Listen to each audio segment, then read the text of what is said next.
du groupe d'amitié France-Chine ici au Sénat. On va évidemment longuement revenir sur la visite du président chinois en France, mais d'abord quelques questions d'actualité. Emmanuel Macron qui a donné hier une grande interview au journal La Tribune Dimanche dans laquelle il revient sur plusieurs sujets, à commencer par le blocage des universités par des étudiants qui défendent la cause palestinienne. Il condamne ces blocages avec la plus grande fermeté. Vous aussi ? Oui, alors d'abord, ce qui est intéressant, c'est faut se rappeler les mouvements de la jeunesse. Je trouve ça intéressant que des jeunes, quelle que soit leur origine, quel que soit le lieu où ils étudient, se révoltent contre des morts civiles, contre des enfants et contre des femmes. Après, ce qui est important aux universités, c'est qu'il puisse y avoir un débat. Or, si le débat consiste à imposer, à ne pas permettre le débat, c'est pas normal. Donc c'est normal que lorsqu'il y a un blocage d'université, à partir du moment où l'institution le demande, parce qu'il faut rappeler que c'est l'institution qui a la capacité de demander l'appui des forces de l'ordre pour débloquer, il y ait ce déblocage. Oui. Emmanuel Macron, il parle d'une politisation de ces étudiants. Il dit certaines formations, comme la France Insoumise, ont considéré que c'était une manière pertinente de mener le combat. Vous partagez cette analyse ? Pour être honnête, il y a une récupération générale. Effectivement, la France Insoumise a essayé, dans le cadre des Européennes, de récupérer le mouvement, mais le gouvernement lui-même essaie aussi de mettre un peu d'huile sur le feu et de récupérer le mouvement sur le débat de l'autorité de manière générale. Alors pour moi, le plus important, c'est de dire qu'il y a une nécessité de débat et qu'il faut entendre tout le monde. Cette jeunesse, une fois encore, c'est bien qu'elle se révolte. J'aurais aimé qu'elle dise notamment qu'Israël est la seule démocratie de la région, qu'il y ait les mêmes combats pour les familles en Iran et qu'on puisse avoir ce débat de manière un peu sereine. Alors c'est sûr qu'il y a toujours des tensions verbales, mais s'il y a un blocage physique, ça, c'est pas normal. Mais en revanche, que le gouvernement soit là pour rappeler que quand on est jeune, qu'on se questionne sur l'avenir de son pays, sur l'avenir de l'international, c'est tout à fait légitime. Et que donc, au contraire, il devrait susciter le débat et accompagner le cadre dans le débat. Dans cette même interview, Emmanuel Macron vante son bilan en matière d'emploi, d'éducation, de santé. Il dit « J'assume d'être beaucoup plus audacieux que mes prédécesseurs de gauche en matière de politique sociale, notamment en investissant comme personne ne l'avait jamais fait avant moi dans la santé ou l'éducation. » Vous lui reconnaissez des réussites ? Alors, il a fait une interview très longue, très riche. Elle est riche de beaucoup d'effets d'annonce ou de méthodes couées. Il a les grands thèmes, ça je les partage avec lui, qu'il a listés sur l'éducation, sur la santé. Sur les résultats, je suis un petit peu plus dubitatif parce que d'abord, il est là depuis un septennat finalement, 7 ans. Il lui reste encore 3 ans. Et entre ce qui est annoncé et la réalité sur le terrain, il y a souvent un fort décalage. Et j'en veux pour preuve Gabriel Attal, qu'on a auditionné 2 fois au Sénat sur l'éducation. Je lui avais posé la question sur la semaine des 5 jours travaillés, puisqu'il y a la liberté pour les maires de choisir. Les 2 fois, il avait refusé de répondre. Et une fois qu'il est Premier ministre, j'entends qu'il veut que les enfants aillent à l'école tous les jours. Donc il y a un décalage entre ce qui est fait lorsqu'on est ministre de l'Éducation nationale et ce que l'on annonce lorsqu'on est Premier ministre. Mais sur l'éducation, puisque ce sont des sujets que vous suivez particulièrement ici au Sénat, est-ce qu'il a fait mieux que la gauche ? C'est ce qu'il dit. Mieux que la gauche, moi je peux... D'abord, pour être honnête, l'éducation nationale, c'est une machine tellement lourde que lorsqu'on veut faire des réformes structurelles, il faut un certain temps pour voir les résultats. Et donc, il n'est pas responsable de tout ce qui ne marchait pas depuis 2017 et il n'est pas non plus responsable de tout ce qui marche bien. C'est beaucoup plus complexe que ça. Moi, ce que je reproche le plus, c'est quand il y a des réformes, quelles qu'elles soient, c'est qu'il n'y ait pas des critères d'évaluation et qu'il n'y ait pas un moment où on revient sur ce qui a été fait pour justifier est-ce que c'est correct ou pas, est-ce qu'il faut modifier des choses. Donc, il y a eu des moyens mis. Je ne suis pas sûr que les moyens tels qu'ils ont été mis ont été les plus opportuns. Le dédoublement des classes en CP, c'est une très bonne chose. Je pense qu'il faut l'étendre à l'ensemble du parcours en école primaire, parce que c'est là souvent que les différences se font et que le retard qui est pris est ensuite irréversible. Et donc, il y a encore beaucoup de choses à faire. Il a aussi parlé des institutions et d'une éventuelle motion de censure. Il est un peu flou sur les conséquences qu'il tirait d'une motion de censure. J'en tirais les conséquences politiques et institutionnelles qui dépendront des circonstances. Ce qui est un peu vague. Est-ce que vous lui demandez de dissoudre ? Alors d'abord, j'apprécie cette phrase, que je dirais que c'est une phrase un peu à la Mitterrand. Et donc, il se garde, ce qui est normal. Il est président de la République, la possibilité soit de dissoudre ou pas. Vous lui demandez de dissoudre si la motion de censure passe ? Il n'est pas obligé de le faire. Il n'est pas obligé de le faire. La vraie question, c'est qu'est-ce qu'il veut faire derrière ? C'est-à-dire que s'il dissout, on sait, enfin, même si les sondages ne font pas l'élection, ils y participent fortement. On sait qu'il n'aura pas de majorité à nouveau, que certainement le Rassemblement national sera encore plus présent dans l'hémicycle. Et donc ensuite, il devra nommer un Premier ministre d'extrême droite, pour dire les choses clairement. Donc, est-ce que c'est cette séquence-là qu'il souhaite sur la fin de son mandat-là, ou est-ce qu'il souhaite, au contraire, utiliser le Parlement tel qu'il est actuellement, en tenant compte de ce que disent les parlementaires, que ce soit à l'Assemblée nationale ou au Sénat, et donc faire une deuxième partie de mandat un peu différent. Donc, je dirais, la balle est dans son camp. Moi, je vais pas lui demander... Mais c'est pas forcément une bonne chose de dissoudre pour vous. C'est pas forcément ce qui est le plus utile pour le pays. Ça donnerait une majorité au Rassemblement national ? En tout cas, pas très loin. Sur la proportionnelle, il dit que ce serait bon pour la démocratie et que si une majorité se dégage, il tiendra son engagement de mettre en place la proportionnelle. Vous y croyez, vous, avant la fin du quinquennat? Je ne sais pas. La question, c'est pas tant la proportionnelle, c'est le débat sur les institutions et sur le rôle de la démocratie et de la manière dont les citoyens perçoivent les parlements. Et donc, pour moi, il faudrait qu'ils fassent une réforme bien plus ambitieuse que juste la dose de proportionnelle qui est nécessaire, mais qu'ils prennent en compte le rôle du département, de la région, des communes, qu'il y a un vrai débat sur ce sujet-là. Il y a la question des cumuls des mandats aussi qui est un peu en toile de fond. Il faut y revenir au cumul des mandats? En tout cas, il faut qu'il y ait une lisibilité plus claire, parce que là, on voit que le président de la République peut faire que 2 mandats. D'ailleurs, il s'en plaint un petit peu dans l'interview. Il dit que c'est mieux de laisser le choix aux électeurs, que c'est pas à la loi de décider de combien de mandats on doit faire, que ce sont les électeurs qui doivent décider. Il n'a pas raison là-dessus? Dans l'absolu, on peut considérer qu'il a raison, mais dans la pratique, on voit que souvent, lorsqu'il y a des dérives de pouvoir, c'est lorsque les mandats sont longs. Donc de mettre une limite, ça a aussi du sens. Après, il faut discuter de ce qui est la bonne limite. Il y a une dernière question là-dessus, puisqu'il affirme qu'il va s'impliquer dans la campagne des européennes. Il est d'ailleurs sur la fiche de campagne de Valérie Hayé. Vous trouvez ça normal?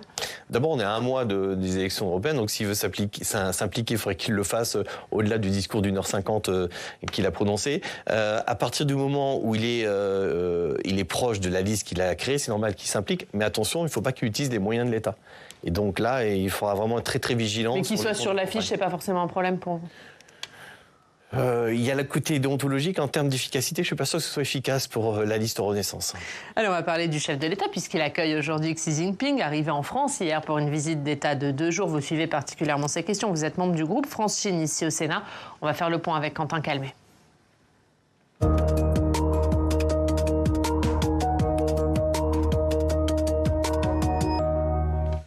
Bonjour Quentin. Bonjour Ariane, bonjour Monsieur le Sénateur. Bonjour. Et Quentin, on va donc parler de cette visite de Xi Jinping qui se déroule, on va le dire, dans un contexte de soupçons d'espionnage au profit de la Chine. Voilà, plusieurs affaires ont émaillé l'actualité ces dernières semaines. Au Parlement européen, tout d'abord, l'attaché parlementaire de l'eurodéputé allemand Maximilian Krah, tête de liste de l'AfD, le parti de l'extrême droite allemande, il aurait fourni aux agents secrets chinois des informations sur des négociations en cours. Et on le voit dans cet article. Le 25 avril dernier, les eurodéputés ont donc très largement adopté une résolution pour appeler à davantage de fermeté face aux ingérences. Et il y a quelques jours, on apprenait que le sénateur centriste Olivier Cadic révélait faire partie d'un groupe de 7 parlementaires français visés par une cyberattaque, je cite, parrainée par l'État chinois, a-t-il dit. Une attaque qui remonte à 2021. Écoutez Olivier Cadic mardi dernier en séance. Il s'agit clairement d'un acte de cyberguerre commis par une dictature 2.0. À moins d'une semaine de la venue en France du président Xi Jinping, nous sommes confrontés à une ingérence étrangère d'envergure manifeste de la part de la Chine, qui utilise les moyens de la guerre hybride pour attaquer des parlementaires.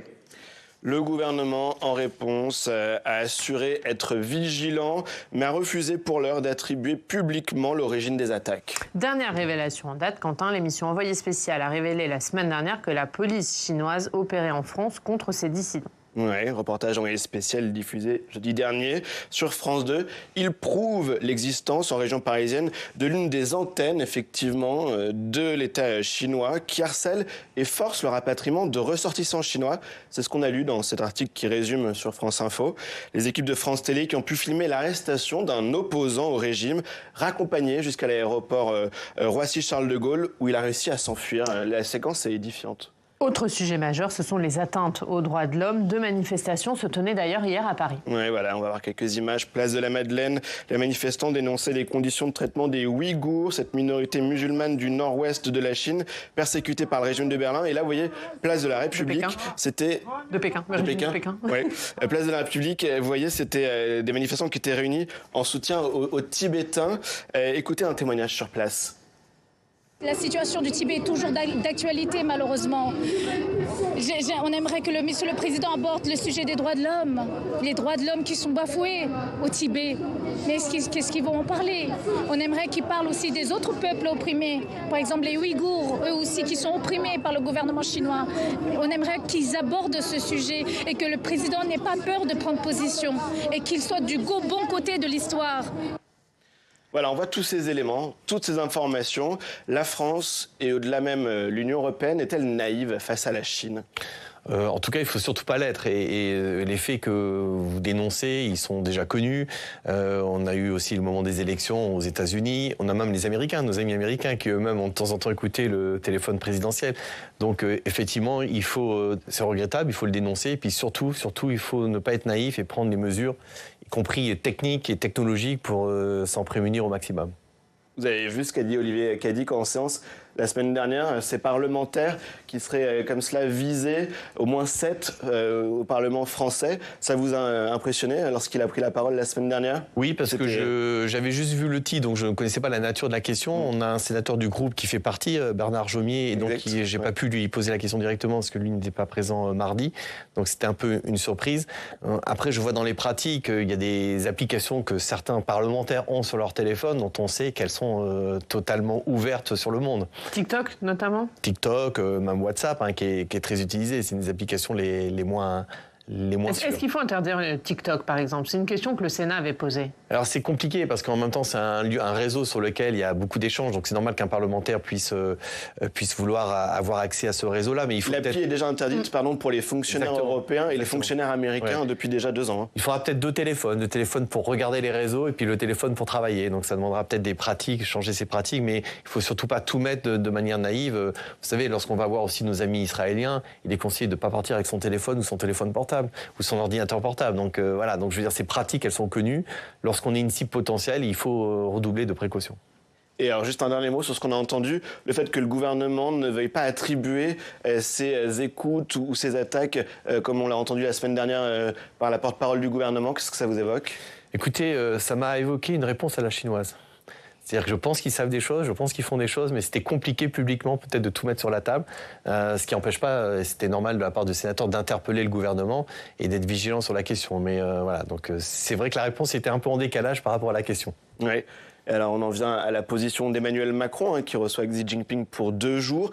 Et il l'a invité, c'est la 2e fois qu'il l'invite à l'Élysée depuis 2017. Faut-il davantage taper du poing sur la table, face notamment aussi à ces révélations d'espionnage? Alors d'abord, c'est très bien que le président de la République reçoive le président chinois. Il a une première séquence aujourd'hui, en présence d'ailleurs de la présidente de la commission, Ursula von der Leyen. Donc ça, c'est important de montrer que pour ne pas être naïf, il faut un rapport de force. Et donc que la France, déjà, est un rapport de force en soi, mais si elle a l'Europe avec elle, ça a encore plus de signification. Et donc il faut savoir dire les choses à nos amis chinois. Mais juste, on l'a aujourd'hui, ce rapport de force au niveau économique? Honnêtement, on arrive à lutter contre la concurrence honnêtement, chinoise? non, et c'est tout l'enjeu. C'est pour ça qu'il faut qu'il y ait un cadre européen pour réussir à peser, de menacer qu'il y ait des sanctions justement sur ce que fait le gouvernement chinois en aidant son industrie, notamment automobile et autour du photovoltaïque. Et donc il ne faut pas être naïf, il faut rappeler les choses. Alors, il ne s'agit pas de donner la leçon de morale aux Chinois, parce que c'est une très grande puissance mondiale, et à un moment il faut être aussi efficace. C'est le pragmatisme qu'on dit à la chinoise. Donc il faut à la fois montrer qu'on n'est pas naïf, insister sur les points sur lesquels nous ne transigeons pas, et puis créer de manière amicale ce rapport de force. Mettre en place plus de protectionnisme aussi? Voilà. Et là aussi, il ne faut pas être naïf en la matière. On l'a souvent été d'ailleurs avec nos amis américains, c'était la même façon. On avait tendance à laisser les Américains durcir les côtés protectionnistes vis-à-vis de nous, alors que c'est un monde libéral, et nous être un peu naïfs sur cette question-là. Alors il le reçoit, Quentin l'a dit, mais il va y avoir un grand banquet à l'Élysée. Emmanuel Macron va même jusqu'à l'amener dans les Pyrénées de son enfance, là où il passait ses vacances avec sa grand-mère. Est-ce qu'il n'est pas en train de recommettre l'erreur qu'il avait commise avec Vladimir Poutine? C'est le fameux en même temps du président. Alors, j'adore Bagnères de Bigorre aussi, j'adore les Pyrénées. Alors est-ce qu'il veut montrer qu'il n'y a pas qu'un coq en France, qu'il y a aussi des ours pour le cousin des pandas, ou est-ce qu'il veut l'aider à prendre un peu de hauteur? J'en sais rien, mais effectivement, je trouve que la séquence pyrénéenne était peut-être un peu décalée. Autant ce qui est fait lundi a beaucoup de sens. L'emmener ensuite dans les Pyrénées en balade, c'est trop? Il n'aurait pas dû le faire? C'est le côté too much du président de la République. Voilà, donc mais on peut créer des relations amicales avec Xi Jinping?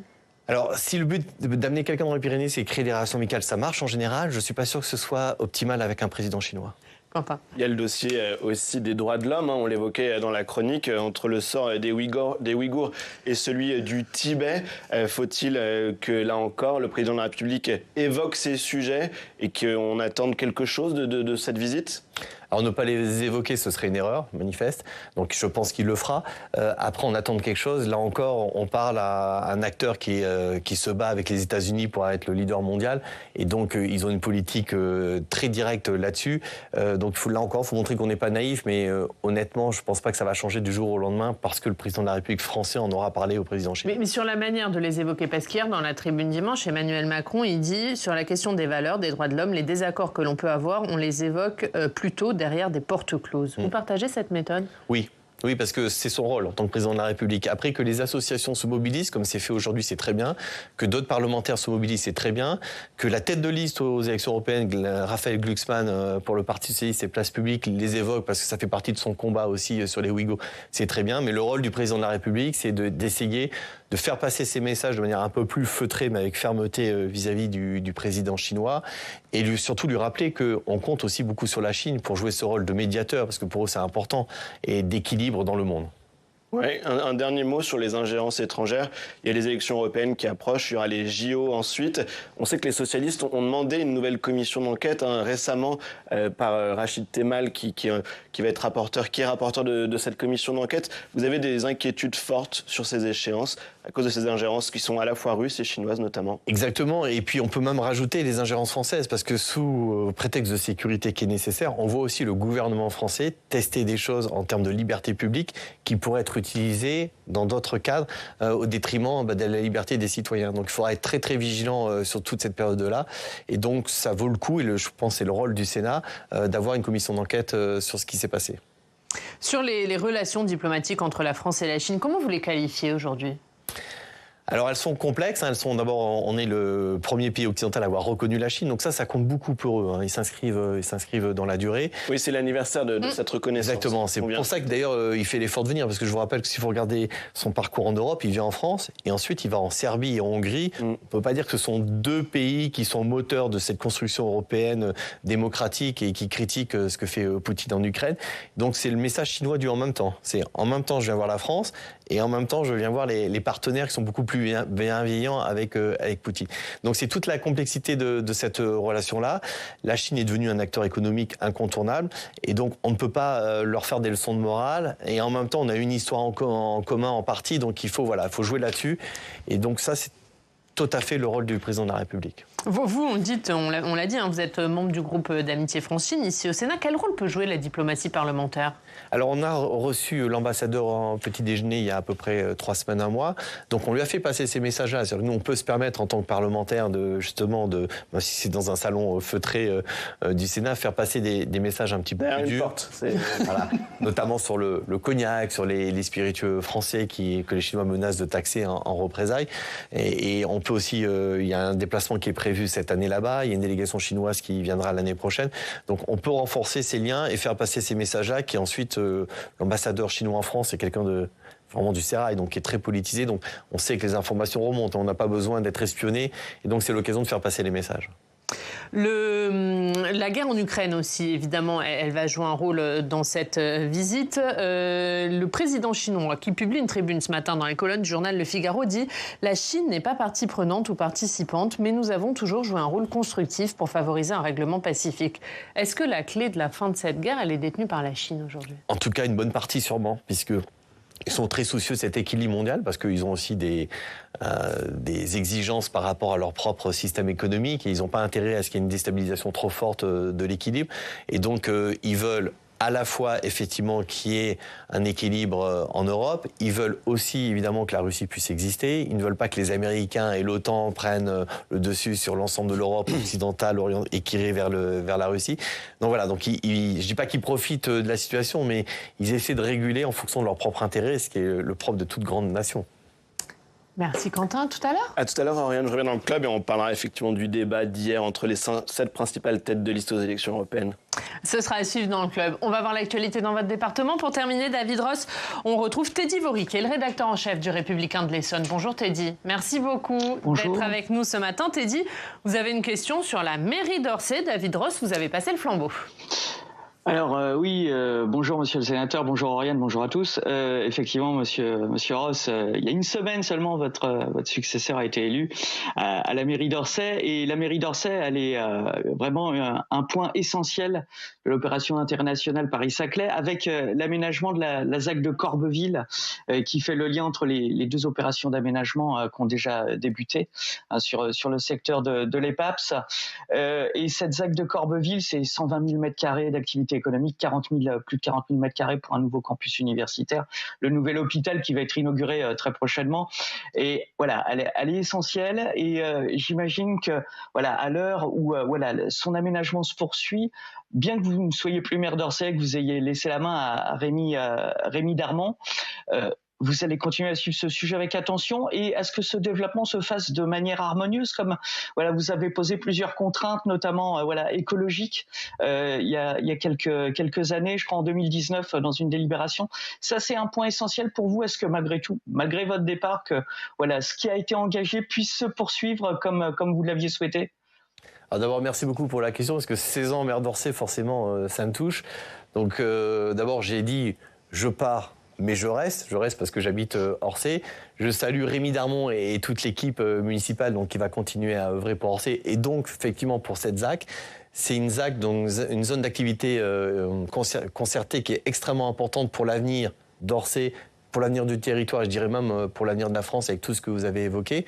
Donc comme je reste évidemment parlementaire et conseiller départemental du canton Orsay-Palaiseau, bien sûr, je vais continuer à m'intéresser, à aider l'équipe en place pour pouvoir faire avancer ces projets-là. Et notamment, on a évoqué tout à l'heure les questions d'espionnage. Il y a la question de la souveraineté numérique, qui est pour moi un élément essentiel et qui pourrait très bien être développé sur la zone d'activité économique de Corbeville, en lien avec l'université. Vous l'avez dit, il y a la question aussi de l'aménagement durable, et donc de faire de cette zone une zone exemplaire, puisqu'on fait un aménagement autant qu'il soit le plus vertueux possible, et qu'il y ait cette fonction entre ceux qui travaillent, ceux qui habitent, les loisirs, l'activité économique. Voilà, donc c'est vraiment un sujet passionnant. C'est des travaux pratiques pour un sénateur à une grande échelle, donc qui sont extrêmement passionnants. Donc j'espère bien pouvoir continuer à accompagner ce projet-là, oui. C'est dit. Oui, c'est vrai que quand il y a un changement de gouvernance dans une commune sur des opérations de telle ampleur, ça suscite toujours des appréhensions un peu localement. C'est vrai que Monsieur Ross, j'imagine que vous vous montrez plutôt rassurant sur la poursuite de ce qui a déjà été décidé. Oui, je ne faisais pas tout quand même, donc personne n'est irremplaçable, mais je resterai présent pour accompagner autant que faire se peut, et puis autant que de besoin. Et donc je suis assez optimiste effectivement sur l'aboutissement de ce très beau Paris-Saclay. Teddy, vous avez une dernière question ? Non, pas du tout. Monsieur le sénateur a répondu brillamment, comme on pouvait s'y attendre. Voilà, brièvement et brièvement. Merci beaucoup. Merci Teddy. On regarde la une du Républicain de l'Essonne, ça parle de foot féminin ? Oui, effectivement, c'était notre équipe féminine de Fleury-Mérogis qui était en finale de Coupe de France samedi. Malheureusement, elles ont perdu contre le PSG. Ça arrive. Ça arrive, et en plus, elles jouaient à 11 contre 10. Comme une certaine équipe de l'Olympique de Marseille qui jouait contre Paris, qui avait aussi perdu. Moi qui suis supporter. Tout à fait, quelle déception. Marseille, je suis doublement triste. Ah voilà, du coup c'est compliqué. Merci beaucoup. Merci. Teddy Vaury d'avoir été avec nous. Un mot juste sur, vous l'avez dit, vous êtes resté 16 ans maire d'Orsay, sur vos combats de maire. Vous nous disiez tout à l'heure qu'il fallait aussi que le président de la République parle des questions des collectivités, des départements, des régions, des communes. Il y a le rapport d'Éric Woerth qui a été remis la semaine dernière, dont on ne connaît pas encore précisément le contenu. Qu'est-ce que vous attendez, vous, de ce rapport ? Alors déjà, au-delà du rapport, ce que j'attends, je vous le disais, c'est que dans la réforme, il faut vraiment que l'échelon local, celui municipal, qui est celui sur lequel finalement les gens sont le plus attachés, c'est là encore où ça vote beaucoup, c'est le dernier maillon de la démocratie, ou le premier, suivant le sens dans lequel on se place, est essentiel. Il faut vraiment... C'est pas une question d'argent, mais il faut clarifier les compétences, qui fait quoi, et donner les moyens de faire correctement son travail. Je vous donne un exemple. Moi, j'avais une ville qui avait énormément de crèches. On a 160 places de crèches. Pour la rentrée prochaine, j'ai 50 places qui sont gelées parce que je n'arrive pas à recruter le personnel pour travailler dans les crèches. Donc c'est pas lié au budget, le budget il est là, c'est lié à la formation, et donc ça c'est du ressort du gouvernement d'anticiper le nombre de places, non pas le nombre de places en crèche, mais le personnel qui permet de faire fonctionner ces crèches-là. Donc il y a vraiment un besoin de se faire ce lien sur un grand nombre de sujets dans l'intérêt des quotidiens des habitants et pour qu'ils reprennent confiance dans le monde politique. Merci David Ross. Merci beaucoup. Merci d'avoir été notre invité ce matin et d'être venu nous parler de tous ces sujets. On suivra bien évidemment la visite de Xi Jinping aujourd'hui en France, aujourd'hui et demain. Et on imagine évidemment que vous suivrez bien sûr tout ça. Merci beaucoup. Merci d'avoir été notre invité. Dans 20 minutes dans le Club des Territoires, on parlera des Européennes. C'était le premier débat hier entre Jordan Bardella, entre les principales têtes de liste, et le premier pour Jordan Bardella qui a accepté de débattre face à ses opposants. On va évidemment y revenir, on va revenir sur les temps forts et on va tout de suite parler des Européennes puisque c'est l'heure de notre rendez-vous avec les principales têtes de liste. Manon Bry nous rejoint.